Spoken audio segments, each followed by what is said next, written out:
Praise the lord. ప్రభు నామానికి మహిమ కలుగునుగాక. మన ప్రభును రక్షకుడైన యేసుక్రీస్తు నామమున ఈ ఆదివారం పునరుద్ధరణ ఆరాధన ద్వారా దేవుని మహింపరుచుకుని గణపరుచుకునే భాగ్యం ఇచ్చిన దేవాదేవునికి ముందుగా వందనాలు. ఘనత మహిమ ఆయనకే చెల్లునుగాక. ఆమేన్. అలాగే మరి ఈ శ్రేష్టమైన పరిశుద్ధ సంస్కారం, పరిశుద్ధ ప్రభు బల్ల ఆరాధనలు కూడా దేవుడు మనకి ఇవ్వబడడం జరిగింది. 1వ తారీఖు మొదటి నెల ఆదివారం రావడం బల్ల ఆరాధన. అలాగే దేవుని యొక్క కృపచేత క్రిస్మస్ యొక్క రోజుల్లో డిసెంబర్ మాసంలో దేవుడు మనల్ని ప్రవేశపెట్టాడు. గడిచిన గత నెలంతా కూడా దేవుడు మనల్ని కాపాడుతూ ఈ యొక్క డిసెంబర్ మాసంలో ఆయన మనం ప్రవేశపెట్టి ఆయన ఇచ్చిన మాటలను బట్టి దేవుని వాక్యాన్ని బట్టి కొద్ది నిమిషాలు ధ్యానించుకుని ఈ క్రీస్తు కృప ఆరాధన ఆవరణం ద్వారా మనము ఆయన మాటల ద్వారా మనందరూ కూడా బలపరుచుతాము. జరిగిన గత వారం పరిచర్య అంతా కూడా దేవుని కృప చేత, అలాగే ఈరోజు ఉదయకాల సమయం మందు తెల్లవారుజామున 5 గంటలకి రాజమండ్రి పట్టణంలో జరిగిన మొదటి ఆరాధన, అలాగే ప్రతిరోజు కూడా దేవుని యొక్క సందేశాలను, దేవుని యొక్క క్రీస్తు యొక్క జన్మదిన అద్భుతమైన మాటల ద్వారా ప్రతిరోజు కూడా ఉదయం 5 గంటలకు కొనసాగుతూ ఉంటుంది.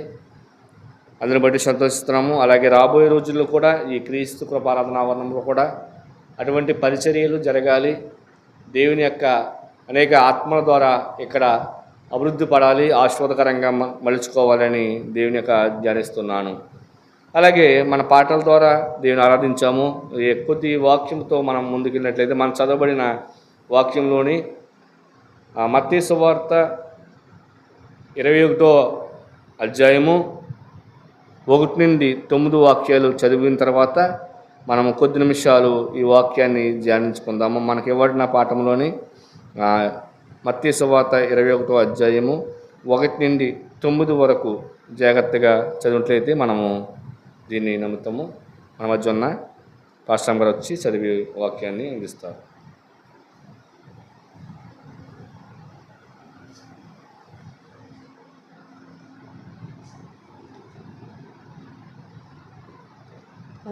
మత్తయి సువార్త 21వ అధ్యాయం 1 నుంచి 9 వచనం. తరువాత యెరూషలేమునకు సమీపించి ఒలీవల చెట్టు కొండ దగ్గరకు ఉన్న బెతేకు వచ్చినప్పుడు యేసు తమ శిష్యులతో 2 చూచి, నీ ఎదురున్న గ్రామమునకు వెళ్ళగానే కట్టబడి ఉన్న ఒక గాడిదను దానితోనున్న యొక్క గాడిద పిల్లను మీకు కనబడును. వాటిని విప్పి నా యొద్దకు తోలుకొని రండి. ఎవడైనా మీతో ఏమైనను అనని ఎడల అవి ప్రభువునకు కావలి ఉన్నవని చెప్పవలను. వెంటనే అతడు వారిని తోలి పట్టుకొని చెప్పి వారిని పంపెను. ప్రవక్త వలన చెప్పబడిన నెరవేరినట్లు ఇది జరుగును. అదేమనగా ఇదిగో నీ రాజ్యము స్వాతకుడై గాడిదను వారక పశువు పిల్లలైన చిన్న గాడిదను ఎక్కి నీ యొద్దకు వచ్చుచున్నాడని సియోను కుమార్తెతో చెప్పుడి అన్నది. శిష్యులు వెళ్ళి యేసు తమ ఆజ్ఞాపించిన ప్రకారము చేసి ఆ గాడిదను దాని పిల్లను తోలుకొని వచ్చి వాటి మీద తమ బట్టలు వేయగా ఆయన బట్టల మీద కూర్చుండెను. జనహములో అనేక తమ బట్టలు దారి పొడుగున పరిచి, కొందరు చెట్లు కొమ్మలను నరికి దారి పొడుగున పరిచి, జనసమూహంలో ఆయన ముందు వెళుచున్న వారందరూ వెనక వచ్చి చూచి వారిని, దావీదు కుమారునికి జయము, ప్రభు పేరట వచ్చి వారికి స్తుతింపబడును గాక, సర్వోన్నతమైన స్థలముకు జయము అని కేకలు వేయుచుండ్రి. ఈ వాక్యం ఇంతటితో పరిణితుంది. Praise the lord. చాలా చక్కగా వాక్యముని చదివందించిన పాస్టర్ గారికి అలాగే ప్రత్యేకమైన ధన్యవాదములు. కూర్చోండి.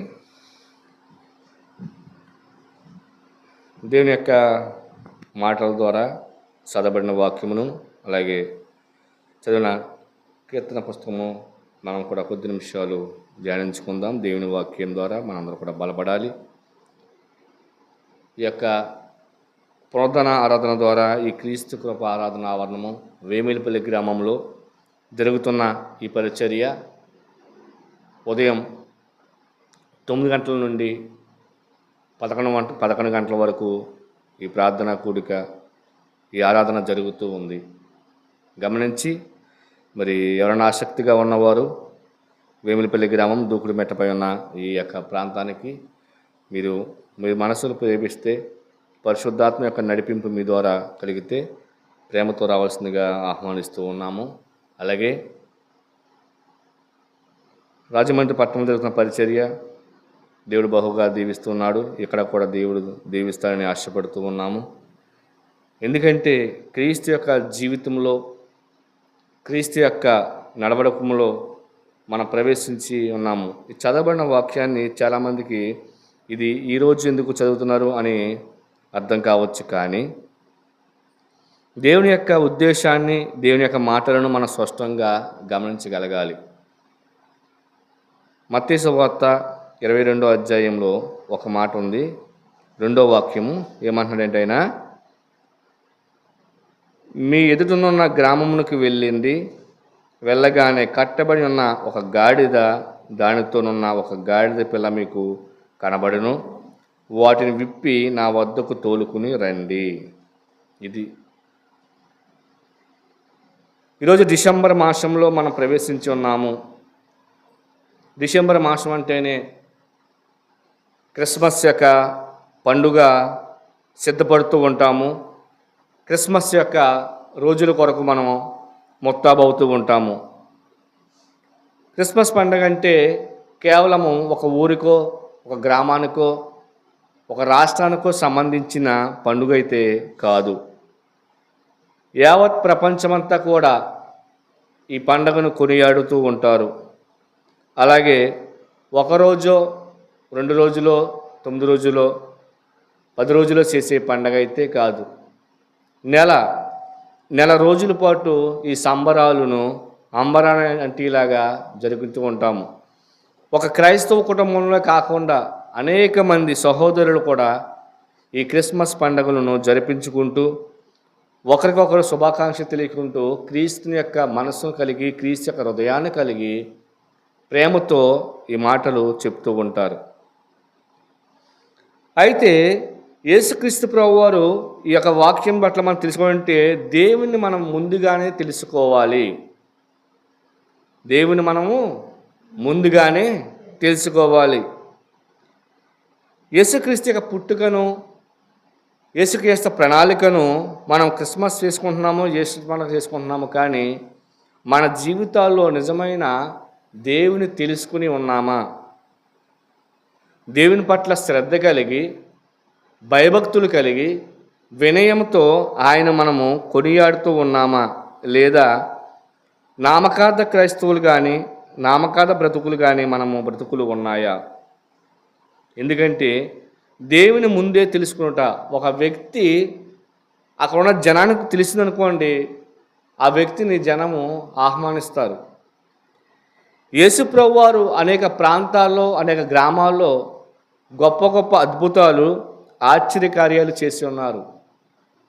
ఏంటి అంటే కుంటివారిని కాలు వచ్చేలా చేశారు, గుడ్డివారికి చూపు కలిగించారు, మరణించిన బిడ్డలను ఆయన చేయి పట్టి లేపినట్లుగా మనం బైబిల్లో చదువుతూ ఉన్నాము. దైవజనుల ద్వారా అనేక మాటలు ఆలకిస్తూ ఉన్నాము. అయితే దేవుని తెలుసుకుని, ఆయన గమనించి, ఆయన రాకడను మనము విశ్వసిస్తున్నామా? ఈరోజు చదివిన వాక్యంలోని యేసుప్రభు వారు అనేక సందర్భాల్లో యెరూషలేము ప్రాంతానికి వెళ్తూ ఉన్నారు. ఎప్పుడు కూడా ఆయన గాడిద పిల్ల ఎక్కి కానీ అక్కడికి ఆ ప్రాంతానికి వెళ్ళలేదు. ఆ ప్రాంతానికి ఏటేటా సంప్రదాయం ప్రకారం వెళ్తూ ఉండేవారు. ఇక క్రీస్తు యొక్క జీవితంలో పాస్కా పండుగ వచ్చే సమయంలో పాస్కా పండుగ నిమిత్తం అనేక మంది జనము ఆయా ప్రాంతాల నుండి చుట్టుపక్కల ప్రాంతాలు అందరూ కూడా యెరూషలేం ప్రాంతానికి వెళ్తాం అలవాటు. ఇంచుమించు 2,50,000 మంది ఆ ప్రాంతానికి చేరినట్లుగా అప్పుడప్పుడు చెప్తూ ఉంటారు. వచ్చిన ప్రతి కుటుంబం కూడా, ప్రతి వ్యక్తులు కూడా అక్కడ గొర్రెలను తమ పాప పక్షాల నిమిత్తము పశ్చాత్తాపం పొంది ఆ గొర్రెపిల్లను వధించి ఆ గొర్రెపిల్ల యొక్క మాంసాన్ని వండుకొని వాళ్ళ కుటుంబ సభ్యులు మాత్రమే తినేవారు. ఇది ఒక ఆచారం. కానీ ఆ ప్రాంతానికి వెళ్ళాలన్నప్పుడు అయ్యో ఆ ప్రాంతంలో ఇప్పుడు మనకు వెళ్ళి అవసరం ఏముందని శిశువులు అడుగుతూ ఉంటారు. కానీ వెళ్ళాలి, మీరు ముందుగా వెళ్ళి ఎదురుగున్న గ్రామంలో ఉన్న ఒక గాడిది దాని పిల్ల ఒక స్తంభానికి కట్టబడి ఉంది, దాన్ని విడిపించి తీసుకురండి. ఇప్పుడు యేసుప్రభు వారు ఆ ప్రాంతానికి వెళ్ళినప్పటికీ యెరూషలేం పట్టణం అంతా కూడా జనంతో కిటకిటలాడిపోతూ ఉంది, జనంతో నిండిపోయి ఉంది. అనేక గ్రామాలు, అనేక ప్రాంతాలందరూ కూడా అక్కడికే వచ్చి ఉన్నారు. ఇప్పుడు యేసుప్రభు వారు ఎప్పుడైతే ఆ గాడిద ఎక్కి ఆయన వెళ్తూ ఉన్నారో చాలామంది ఆయన గుర్తించారు, ఆయన గమనించారు. నజరేతైన యేసు ఈ ప్రాంతానికి వస్తున్నాడు అని చూసి అనేక మంది పరుగు పరుగున వెళ్ళి తమ వస్త్రాలు నేలపై పరిచారు. ఎవరు అంటే ఆ యేసయ్య యొక్క శక్తిని, ఆ యేసయ్య యొక్క ప్రభావాన్ని, ఆ యేసయ్య యొక్క గొప్పతనాన్ని ఎరిగిన వారు మాత్రం వెళ్ళి పరుగు పరుగు వెళ్ళి ఆయనకి బట్టలు పరిచి ఆయనను పిలిచారు. ఎందుకు ఈరోజు ఆయన గాడిద పిల్లను వాడుకోవాల్సి వచ్చిందంటే ఆయన జంతువులు వాడినట్టుగా జంతువులతో అనేక సందర్భాల్లో ఆయన చేసిన అద్భుతాలు కూడా మనకు కనబడుతూ ఉన్నాయి. ఉదాహరణకి ఒక చేప పేతురుని వచ్చి ఆ యొక్క ప్రాంతంలో దేవాలయం పన్ను కట్టాలి, మీరు అనేక దినాలుగా ఈ గ్రామంలో ఉంటున్నారు కాబట్టి మీరు దేవాలయంకు పన్ను కట్టండి అని, మీ బోధకుని కూడా పన్ను కట్టమని అడగండి అని చెప్తూ ఉంటారు. మత్తయి సువార్త 17వ అధ్యాయము, మత్తయి సువార్త 17వ అధ్యాయము 27వ వాక్యం సరమా. మత్తయి సువార్త 17వ అధ్యాయము 27వ వాక్యము.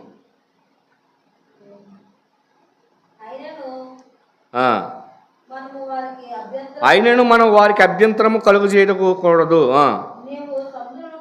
నీవు సముద్రముకు పోయి గాలము వేసి మొదట పైకొచ్చు చేపను పట్టుకుని దాని నోరు తెరచి ఒక షెకెములు దొరికెను, దాన్ని తీసుకొని నా కొరకు నీ కొరకును అతనికి ఇమ్ము, వారికి ఇమ్ము. ఎందుకు అంటే కపెర్నహూము వచ్చినప్పుడు ఆయా ప్రాంతం అంటారు పేతురు దగ్గరకు వచ్చి మీ బోధకుడు అర్షకము చెల్లించవలను అని చెప్తుంటారు. అంతటి పేతురు ఆ ఇంట్లోకి వెళ్ళి అయ్యా ఇదిగో మరి ఈ యొక్క ప్రాంతంలో భూరాజులు సుంకము అంటే పన్ను కట్టమంటున్నారు, పన్ను కడదాం అని దేవుడు అన్నప్పుడు దేవుడు అంటున్నాడు, అందుకు అన్యులు వద్దనే అని చెప్పగా యేసు అలాగైతే కుమారుడు స్వతంత్రులే ఆయనను మనకు వారికి అభ్యంతరం కలుగజేయకండి.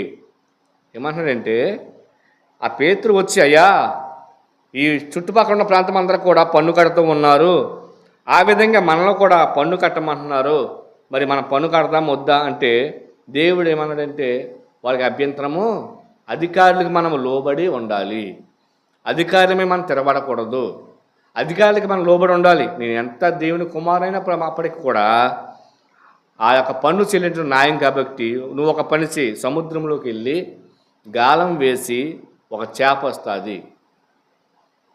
ఇక చాలామంది చెప్తూ ఉంటారు దేవుడు అనేక అద్భుతాలు చేశారు కదా, ఆయన గొప్ప కార్యాలు చేశారు కదా, ఆయన తలుచుకుంటే బంగారం కూడా ఆయన కలిగించగలరు కదా, ఎందుకు పేతురుని సముద్రం పంపించాడు? ఒకవేళ పేతురు గారు సముద్రంలోకి వెళ్ళి ఆ చేపలు పట్టి అమ్మి వచ్చిన డబ్బుతో దేవాలయం పన్ను కట్టమన్నాడా? కట్టమని ఉంటుంది కదా. అలా చెప్పలేదు ఆయన. చేపను పట్టుకో, దాని నోరు తెరు, అందులో ఒక శకం ఉంటుంది, నాకు అరశకము నీకు అరశకము పన్ను చెల్లించు. ఇది దేవుడు చెప్తున్న మాట. ఎందుకంటే యేసుక్రీస్తు వారు గొప్ప అద్భుతాలు, గొప్ప ఆశ్చర్యక్రియలు చేస్తున్నారు. ఒక అరశకము కోసము, ఒక పన్ను కట్టడానికి ఇంత అద్భుతము దేవుడు చెయ్యాలా అనే ప్రశ్న కూడా లేవనెత్తి ఉన్నది. ఎందుకంటే యేసు తన శక్తిని, తన మహిమను తన సొంత ప్రయోజనం కొరకు ఉపయోగించుకోలేదు. దేవుడు ఏ పని చేసినా గొప్ప అద్భుతంగాను, ఒక చేప నోటిలో ఒక శకిము ఉందంటే దాని యొక్క దేవుడు ప్రతి ప్రణాళిక ముందే సిద్ధపరిచాడు. ఇది ఇక్కడ చెప్పే మాట. గాడిద దగ్గరికి వెళ్ళి ఆ పాకలో ఉన్న గాడిదని ఆ పిల్లని ఇప్పేస్తుంటే ఆ యజమాని ఊరుకుంటాడా? కేకలేస్తాడు కదా. కానీ మా బోధకుడికి ఇది కావాలి అని చెప్పగానే అతను ఎందుకు వదిలేశాడు అంటే దేవుని ఏర్పాటు అక్కడ ముందుగానే జరిగింది. ఎప్పుడైతే ఈ ఏర్పాటు జరిగిందో దేవుని యొక్క మాటలు, ఎందుకే అంటాడు, పేతురు సముద్రంలోకి వెళ్ళి చేపను పట్టుకుని ఆ చేప ధర వచ్చే ధనాన్ని దేవాలయం పన్ను చెల్లించవచ్చు. కానీ దేవుడు ఒక అద్భుతాన్ని ముందే సిద్ధపరిచాడు. మనం అనుకోవచ్చు, ఉదాహరణకి ఒక మోటార్ మెకానిక్ ఉందనుకోండి. ఆ మోటార్ మెకానిక్ మోటార్ బాగు చేసిన తర్వాత ఆ మోటార్ మెకానిక్కి డబ్బులు ఇస్తారు. అతను డబ్బులు ఎక్కడి నుంచి వచ్చినట్లు? మోటార్ ఇచ్చిందా? మోటార్ మెకానిక్ చేశాను మోటార్ ఇచ్చిందంటే ఎలాగా? కాదు. మోటార్ని మెకానిక్ చేస్తే ఆ మోటార్ కల యజమాని వాళ్ళకి డబ్బులు ఇస్తాడు.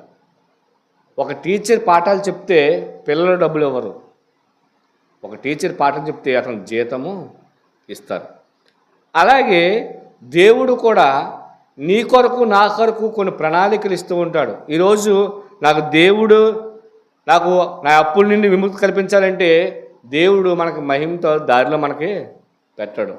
దేవుడు ఏదో ఒక అద్భుతాన్ని మనకి చేస్తాడు, ఏదో ఒక ప్రణాళిక మనకు చూపిస్తాడు.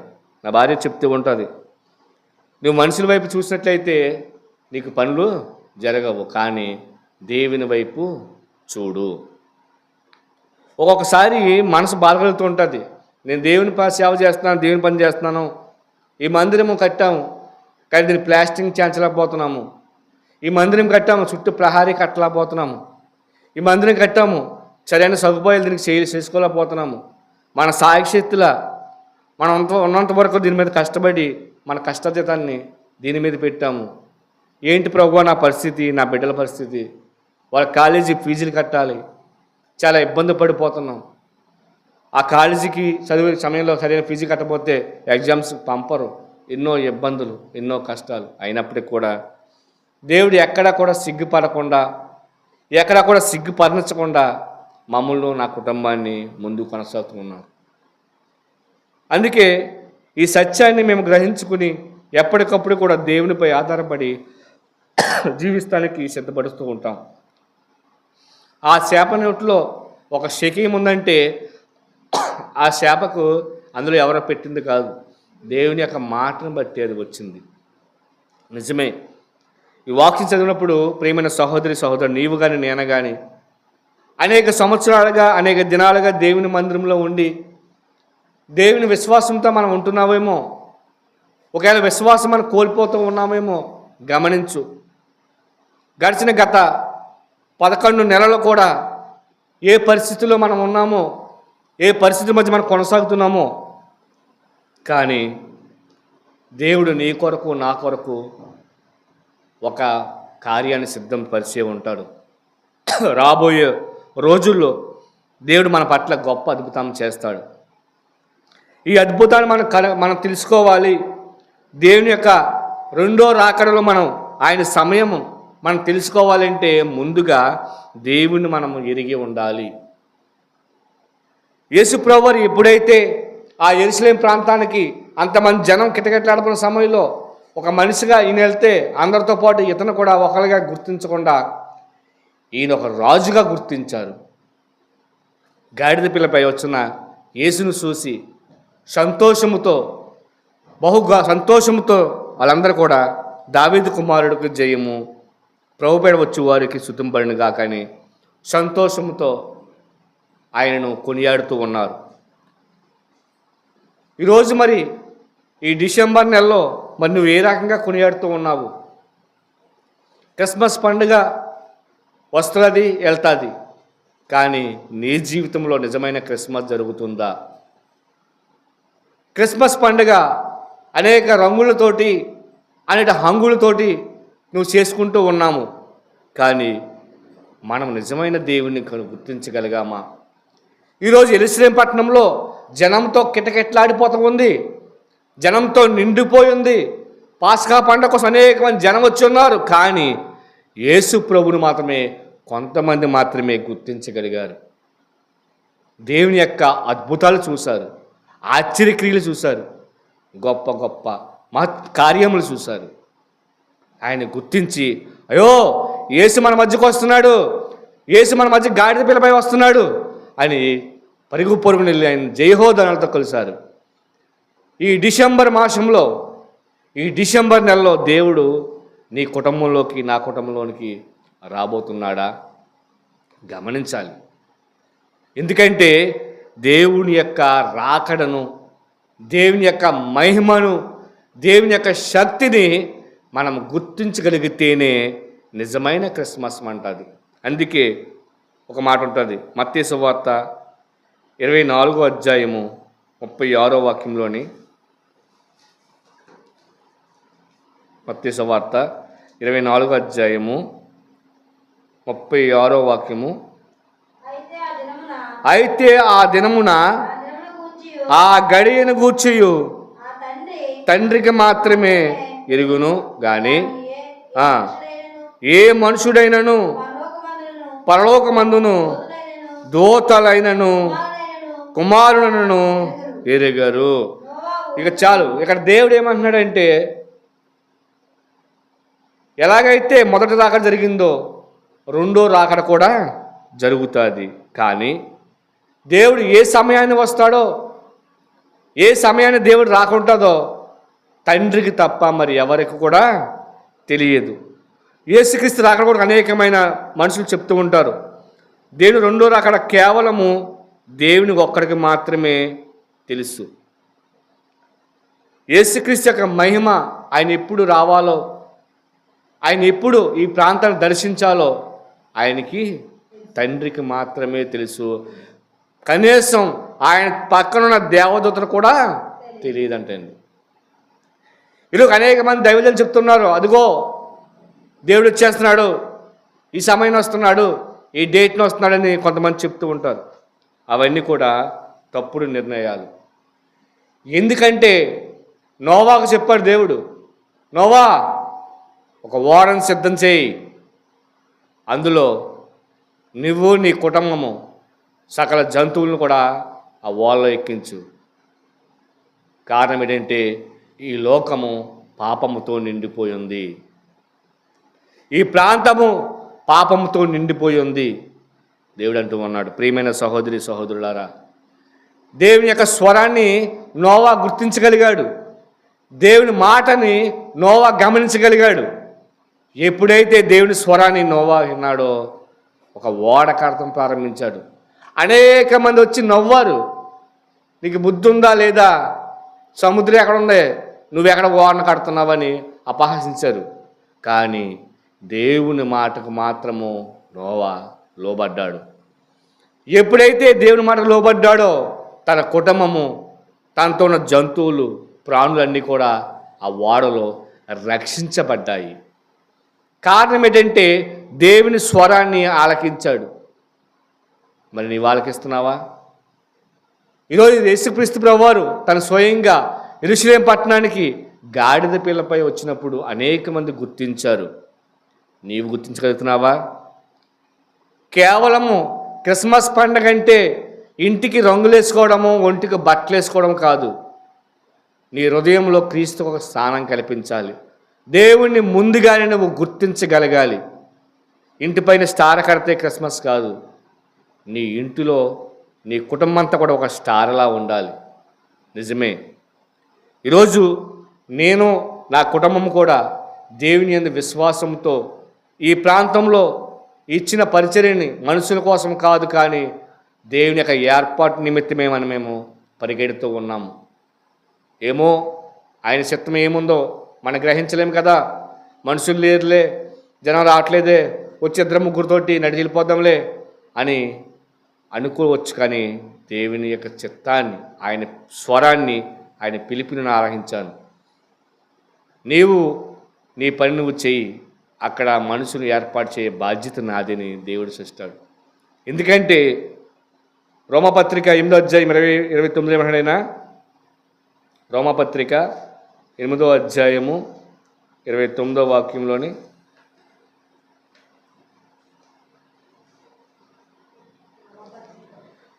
8వ అధ్యాయము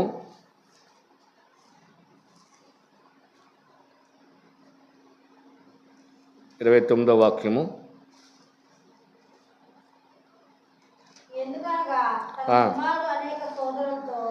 ఎందుకనగా తన కుమారుడు అనేక సహోదరులతో జ్యేష్ఠుడగును, దేవుడు ఎవరిని ముందు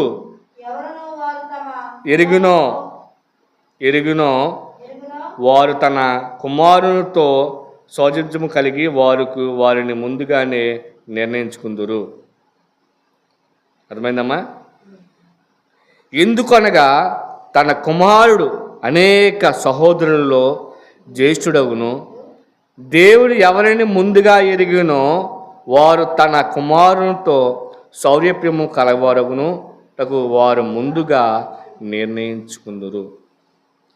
ఈరోజు నేను కానీ డిసెంబర్ 1వ తారీఖులో మనం ప్రవేశించి దేవుని యొక్క చిత్తాన్ని మనం గ్రహించకుండా అనేక సంవత్సరాలుగా నువ్వు గడుపుతూ ఉన్నావేమో.